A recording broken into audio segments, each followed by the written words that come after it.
एक आदमी मरने के बाद सीधा स्वर्ग पहुंचा। वहां पहुंचते ही वो भगवान से शिकायत करने लगा कि धरती पर जब पानी की जरूरत नहीं होती तब आप बाढ़ ला देते हो। बिना मतलब के आंधी, तूफान, भूकंप, जरूरत से ज्यादा धूप दे देते हो। आप अपनी सीट कुछ दिन के लिए मुझे दे दीजिए, मैं आपसे बेहतर दुनिया चला दूंगा। भगवान ने कहा, जैसी तुम्हारी मर्जी। वो आदमी भगवान बनते ही अपने हिसाब से दुनिया चलाने लगा। वो धरती में जरूरत जितनी ही चीजें देने लगा। कुछ समय बाद जब फसल काटने की पारी आई तो वो चारों तरफ लहलहाते फसल देख के खुश हुआ। लेकिन जब फसल के अंदर देखा गया तो उसमें अन्न था ही नहीं। पूरे के पूरे फसल खाली थे। ये देखकर वो आदमी सीधा भगवान के पास गया और उनसे पूछने लगा कि ये क्या हुआ भगवान, मैंने तो सभी चीजें अच्छी की, फिर भी फसलें खाली क्यों हैं? भगवान ने कहा, पुत्र, तुमने उन फसलों को चुनौतियों से भिड़ने का मौका ही नहीं दिया। उन्हें तेज हवा के झोंकों से कभी जांचा ही नहीं। उनके जीवन का संघर्ष ही खत्म कर दिया। पुत्र, अगर जिंदगी में सफल होना है तो संघर्ष करना जरूरी है। एक बार एक कॉलेज में दो दोस्त पढ़ते थे। दो एक ही क्लास में थे, इसलिए इनके बीच की दोस्ती काफी गहरी थी। एक दिन कॉलेज में अनाउंसमेंट की गई कि कुछ दिन बाद आपका एग्जाम लिया जाएगा। लेकिन ये बात ये दो दोस्त भूल गए और एग्जाम की एक रात पहले ये दो दोस्त पार्टी के लिए बाहर चले गए। अगले दिन जब दो दोस्त कॉलेज गए तो उन्होंने देखा कि एग्जाम का टाइम ही खत्म हो चुका है। तब इन दो दोस्तों ने एक प्लान बनाया और कार का ऑयल अपने कपड़े पर लगाया और अपनी प्रिंसिपल के केबिन में जाकर प्रिंसिपल से कहा, हमारी कार का टायर पंचर हो गया था, इसलिए हम एग्जाम नहीं दे पाए। प्रिंसिपल ने कहा, ठीक है, तुम कल कॉलेज आना, कल तुम्हारा एग्जाम ले लिया जाएगा।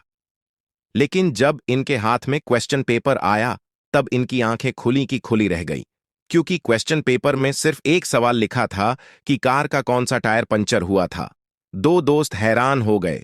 तब उनको अपनी गलती का एहसास हुआ। सीख, हमें कभी झूठ नहीं बोलना चाहिए, क्योंकि अगर आप जिससे झूठ बोल रहे हो और उसको आपके झूठ के बारे में पता है तो आप सिर्फ उसकी नजरों में ही नहीं बल्कि अपनी नजरों में भी बुरे और छोटे बन जाओगे। एक राजा की आदत थी कि वह भेष बदलकर लोगों की खैर खबर लिया करता था। एक दिन राजा को शहर के किनारे एक आदमी मरा पड़ा दिखा। लोग उसके पास से गुजर रहे थे। राजा ने लोगों को आवाज दी और पूछा, इसको किसी ने क्यों नहीं उठाया? लोगों ने कहा, क्योंकि ये बहुत बुरा और गुनहगार इंसान है। ये सुनकर राजा ने उस आदमी की लाश उठाकर उसके घर पहुंचा दी। उसकी पत्नी अपने पति की लाश देखकर रोने लगी और कहने लगी, मैं गवाही देती हूं कि मेरा पति बहुत नेक इंसान था। इस बात पर राजा को बड़ा ताज्जुब हुआ और कहने लगा, यह कैसे हो सकता है? लोग तो इसकी बुराई कर रहे थे। उसकी बीवी ने कहा, मुझे भी लोगों से यही उम्मीद थी। दरअसल हकीकत यह थी कि मेरा पति हर रोज शहर के शराब खाने में जाता और सारी शराब खरीदकर घर आकर नालियों में डाल देता और फिर वैश्या के पास जाकर उसकी एक रात की पूरी कीमत देकर कहता कि अपना दरवाजा बंद कर ले, कोई तेरे पास ना आने पाए, और फिर घर आकर भगवान का धन्यवाद करता। लोग उसको इन जगहों पर जाता देखते थे। मैं इसलिए अपने पति से कहती कि याद रखना, जिस दिन तुम मर गए लोग तुम्हें नहलाने तक नहीं आएंगे, न तुम्हारी अर्थी को कंधा देने आएंगे।